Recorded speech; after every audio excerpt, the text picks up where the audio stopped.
말씀은 마태복음 26장 14절, 15절, 16절입니다. 그때 12 중에 하나인 가룟 유다라 하는 자가 대제사장들에게 가서 말하되 내가 예수를 너희에게 넘겨주리니 얼마나 주겠느냐 하니 그들이 은 30을 달아주거늘 그가 그때부터 예수를 넘겨줄 기회를 찾더라.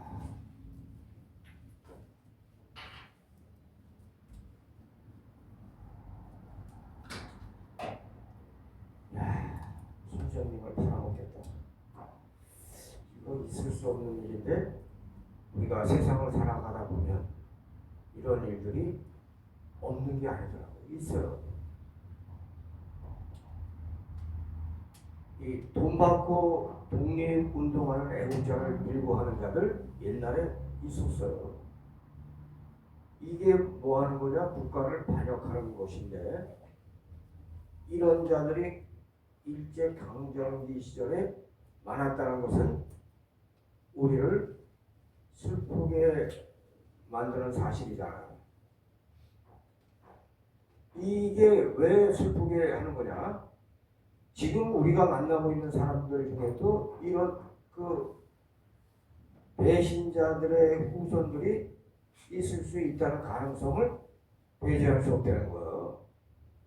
이런 것을 생각하면 매우 기분이 우울해지는 거예요.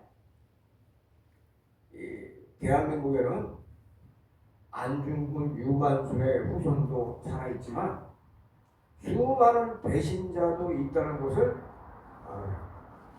인식을 안 할 수가 없어요. 신앙생활도 마찬가지예요. 신앙생활도 독립운동 하듯이 하는 사람도 있고 친일파와 같이 겉으로는 한국 사람이지만 실제로는 돈 받고 정보를 일본에게 넘겨주는 그런 자들도 얼마든지 있을 수 있다는 거예요. 우리 역사를 보면 지금 현실을 알 수가 있는 거예요. 그러면 친일파 신앙인을 어떻게 해야 되는 거예요? 우리가 가슴 아프지만 가슴 아파할 필요가 없다. 매우 유능하신 하나님께서 정리하세요. 신경 안 쓰셔도 돼. 우리가 신경 안 써도 된다. 그리고 친일파와 애국자를 구분하는 것이 쉽지 않을 때가 있어요. 지금 친일파 구분하는 데 보니까 나 아주 너무 웃겨가지고 군수했다고 친일파래. 아이고 군수 중에도 친일파 하는 사람들이 얼마나 많은데 일본 놈들이 이렇게 하라면 절대로 그렇게 안 하고 한국 사람들을 위해서 애썼던 군수들도 얼마든지 있어요. 그 사람은 어떻게 친일파라고 얘기하냐?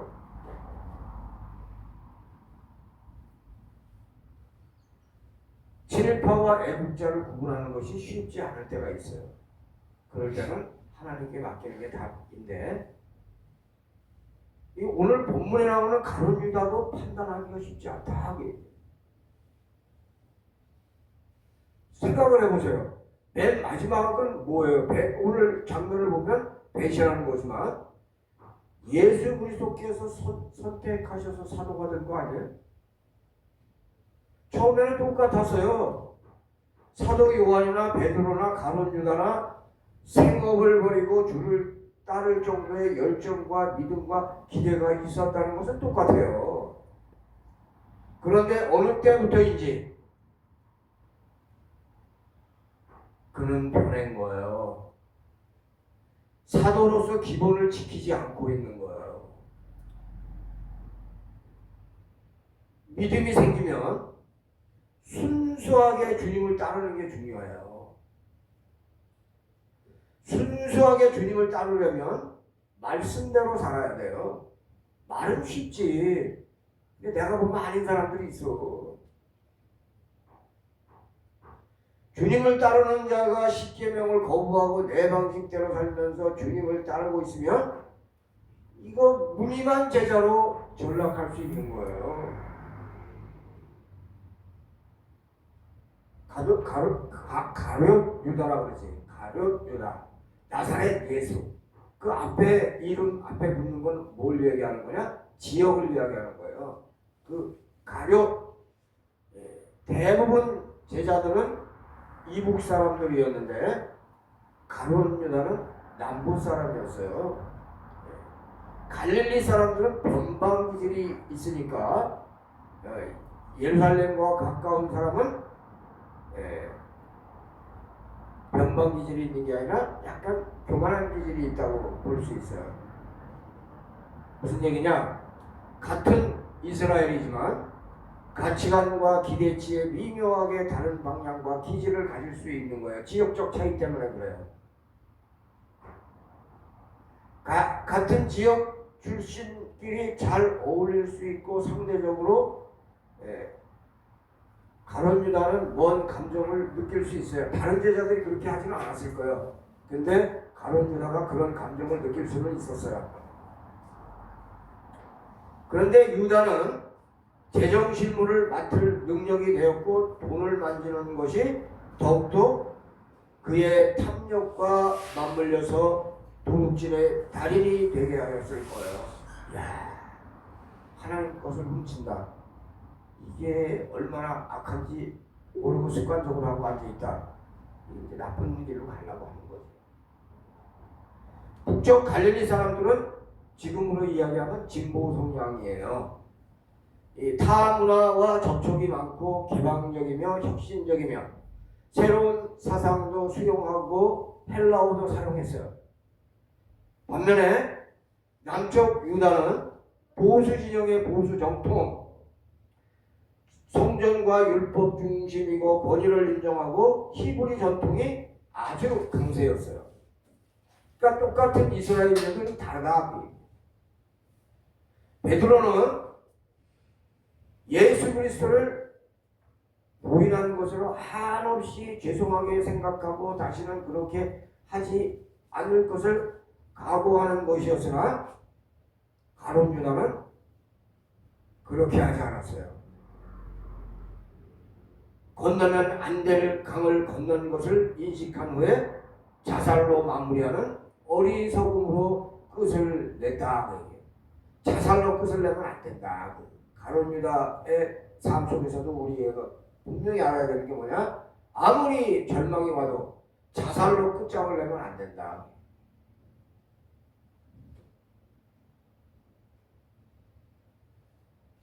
교회에서도 하면 안 될 짓을 하면 절대로 안 돼요. 뭐예요?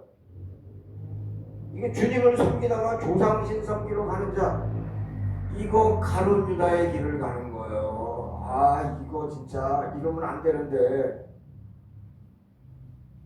만약에 그렇게 했다고 하더라도 정말 잘못한 것을 깨닫고 빨리 되돌아와야 하는데, 그렇지 않으면 어떻게 되는 거예요? 망하는 자가 되는 거예요. 베드로는 예수님으로부터 직접 용서받았잖아요. 그리고 다시 사도의 길을 가잖아요. 왜 그래요? 살아있으니까 그런 거예요. 죽으면 끝이에요.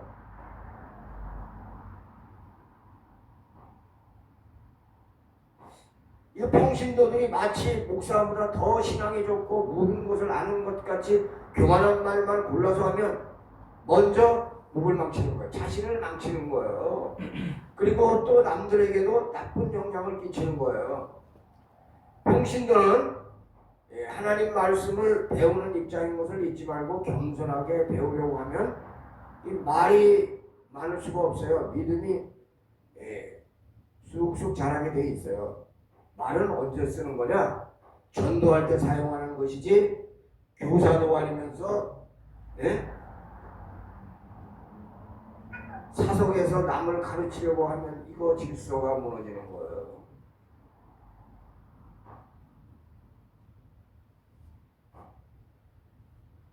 그런데 이 가룟 유다에 대해서 예수님이 아주 안 좋은 말씀을 하신 게 몇 번 있는데 그 중에 하나는 뭐냐? 요한복음 17장 12절에 보면 뭐라고 말씀이 되어 있냐면 내가 그들과 함께 있을 때에 이거 기도문이에요. 내가 그들과 함께 있을 때에 내게 주신 아버지의 이름으로 그들을 보존하고 지키었나이다. 그 중의 하나도 멸망하지 않고 다만 멸망의 자식뿐이오니 이는 성경을 응하게 함이니이다. 멸망의 자식이 누구라는 거예요? 가룟 유다라는 거예요. 가룟 유다에게 뭐가 붙어 있어요? 멸망의 자식이라는 말이 붙어 있어요.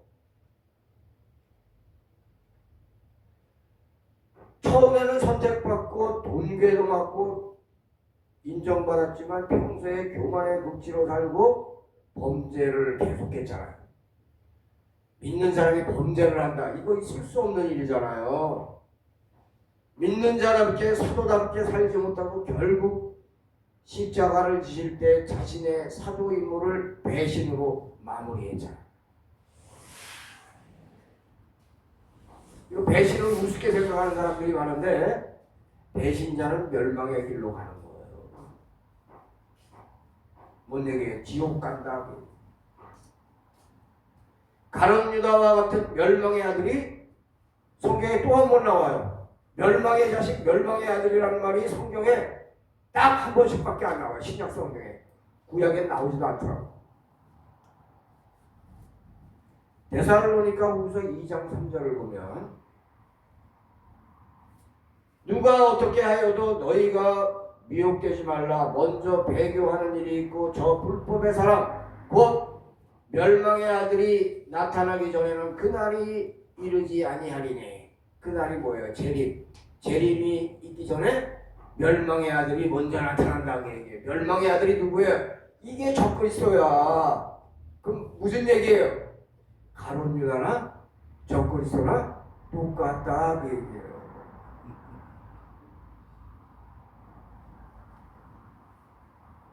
왜 똑같은 거예요? 배신자잖아. 사탄의 특징이 뭐예요? 배신이에요. 배신. 하나님을 배신했으니까 사탄이 되는 거지. 그전에는 천사장이었어요. 배신했으니까 사탄이 되는 거예요.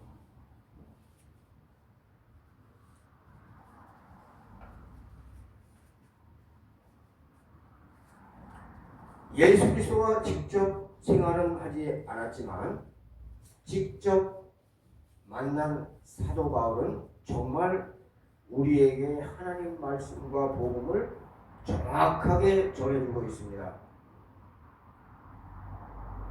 저도 목사가 되고 나서 제일 흥분되는 일이 뭐냐? 예수 그리스도를 환상 중에 직접 만난 거예요. 이거보다 더 판타스틱한 사건은 저에게 없어요. 그 당시 데살로니가 교회는 거짓 가르침으로 힘들어했어요. 재림이 임했다는 거짓이 있었어요. 적그리스도가 나타나기 전에는 먼저 한두 사람의 배신이 아니라 공동체적으로 집단적으로 배신이 이루어지는 걸 말하는 거예요. 그거 배교를 얘기하는 거예요. 배교가 있고 그 다음에 적그리스도가 나타난다. 전 세계가 오직 예수로 구원받는 것이 아니라 구원받는 길이 상황 따라 달라질 수 있다는 종교다원주의는 이미 자리를 잡고 있는데 이게 배교야.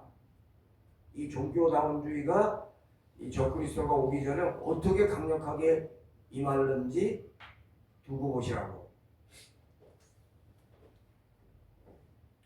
우리 정통 기독교의 기본 중에 기본은 뭐냐? 오직 예수예요. 따라해보세요. 오직 예수. 오직 예수. 이것을 버리면 이미 기독교가 아닌 거예요. 예수 그리스도께서 십자가에서 피 흘리신 것으로 우리가 구원을 얻는 것이지 다른 것이 우리에게 구원을 가져다 줄 수 없어요. 적그리스도도 가룟 유다와 같이 나타날 것을 보여주고 있는 거예요. 적그리스도가 어떻게 나타나느냐? 가룟 유다가 나타나는 걸 보면 뻔한 거예요. 제일 우수한 평화를 가져다주고 부를 가져다주며 종교도 하나로 엮으려고 할 거예요. 예수 그리스도께서 주시는 것이 아니면 먹지 말아야 돼요. 주님께서 주시는 것만 골라서 먹는 지혜로운 자가 되기를 진심으로 바랍니다. 아멘. 네. 다른 것을 기웃거리다가 잘못된 가르침을 진리로 받아들이면 이게 멸망의 아들이 되는 거예요. 만화교회를 예수 그리스도 다음으로 사랑하고 그 가르침에 벗어나지 않고 기도와 말씀과 찬양에 전념하는 자가 되기를 진심으로 바랍니다. 처음에는 교회와 성경을 조금 부정하고 거부합니다.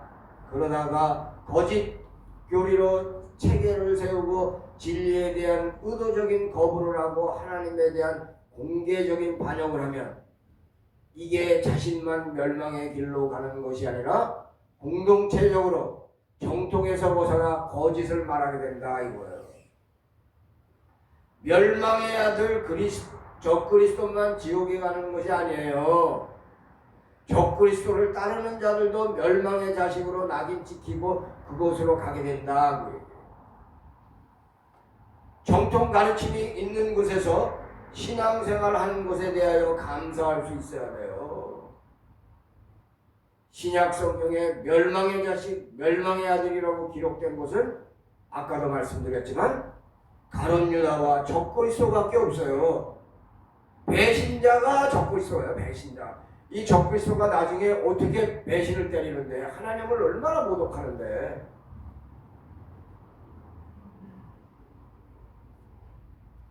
하나님께 도전하는 자들이 처음부터 자신의 정체를 드러내려 하지 않습니다. 처음에는 평화의 사도로 속인다니까. 평화의 사도로 나타나는데 어떻게 당연할 방법이 있나요?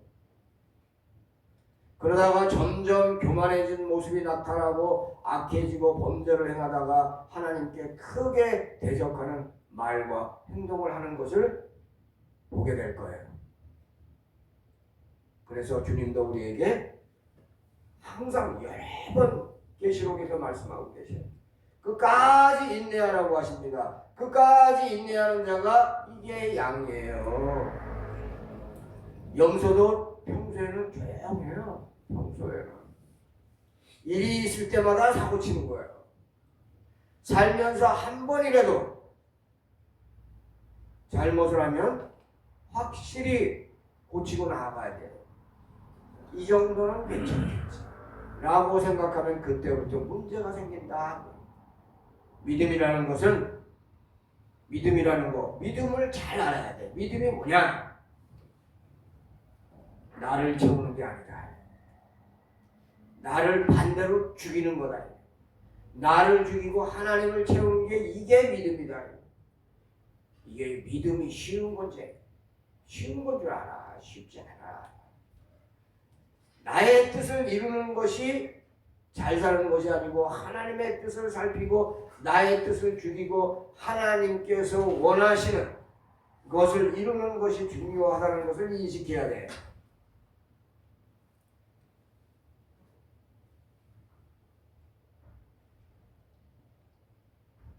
가룟 유다는 건방져가지고 예수님 즉 랍비에게 맡기면 될 일이 없겠다 생각했을 가능성이 있어요.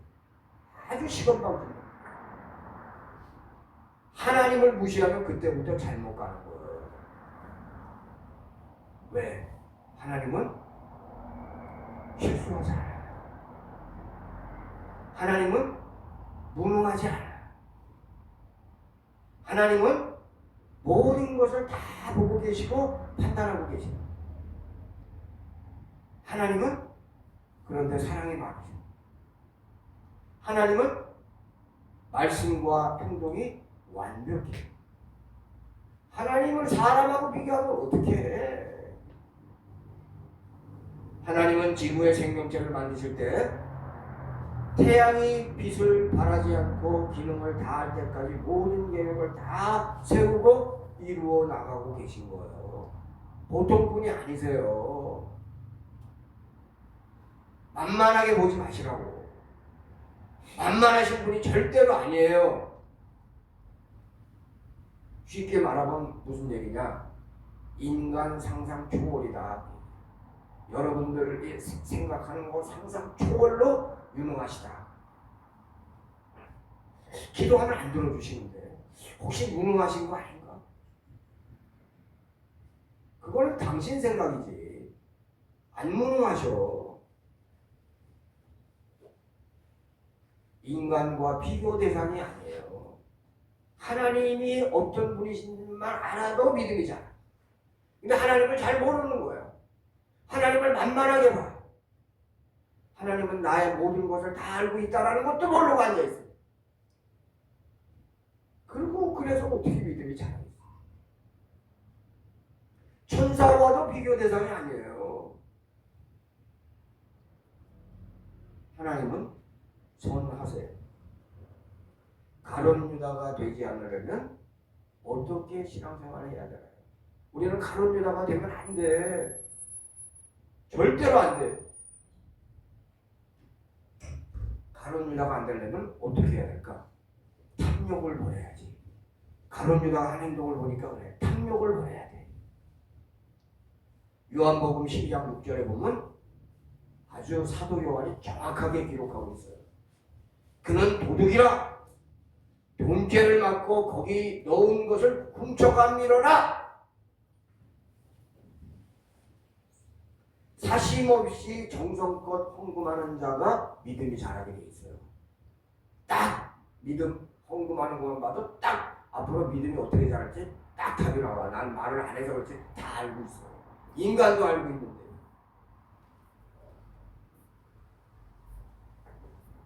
하나님 돈을 내 돈같이 쓰는 자는 이거 망하는 길로 가고 있는 거예요. 하나님 돈을 하나님 돈같이 써야 돼. 이 목사가 쉬운 게 아니야.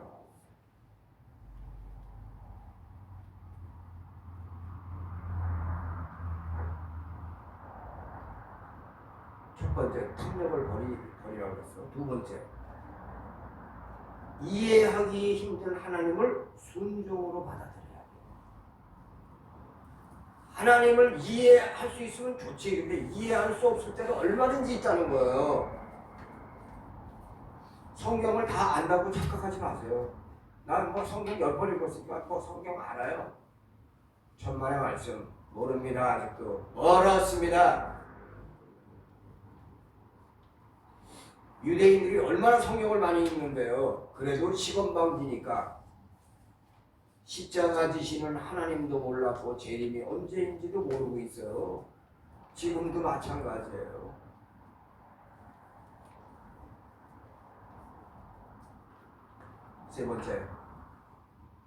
세 번째도 중요해요.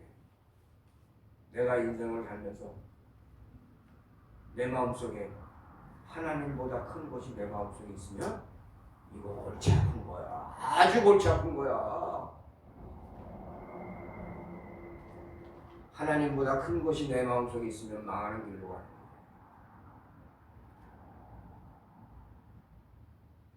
어떤 것도 하나님보다 클 수 없음을 알아야 되는데 이건 기초 중에 기초인데 기초도 안 돼 있어.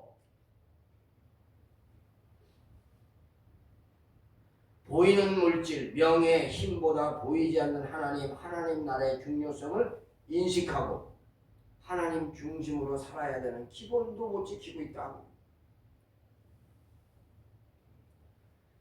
세상 즐거움을 전혀 즐기지 말라는 게 아니에요. 세상 즐거움에 빠져 있지 말고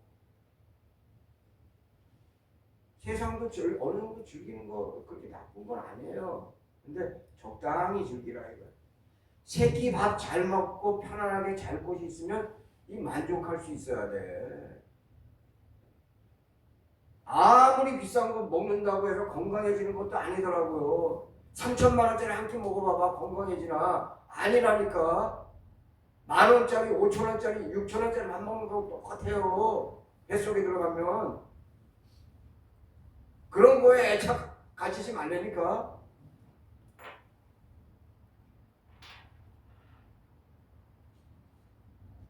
오히려 남을 진심으로 도울 때 만족감이 나를 더 행복하게 만들 수 있어. 그런 걸 좀 깨달아야 되는데.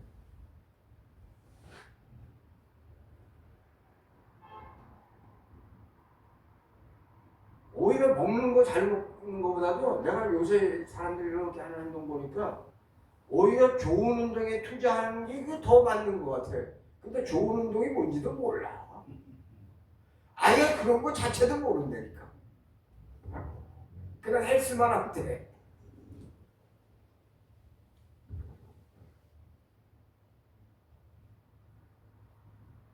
여행도 그래요. 해외여행도 멀리 가봐야 시간차로 얼마나 고생하는 줄 알아요? 우리나라하고 12시간 차 되는데 한번 가봐. 시간차 때문에 고생해. 말씀과 기도와 찬양 속에서 즐거움을 찾는 자, 이 자들이 믿음이 자라는 거예요. 돈 몇천만 원 들여가지고 해외여행 가고 500만 원짜리 밥 먹고 그래도 건강해지는 게 아니야. 행복한 게 아니야. 말씀대로 살면 행복한 거야. 그걸 깨달아야 돼. 돈 많으면 행복하겠지? 그거 돈을 못 벌어봐서 몰라서 하는 얘기야.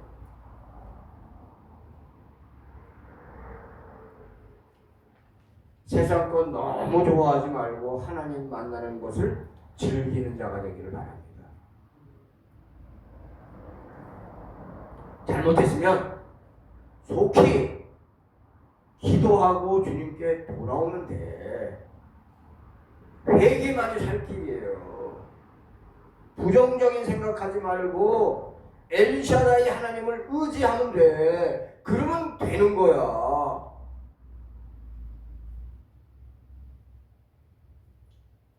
혼자 신앙생활하는 모습 바람직하지 않아.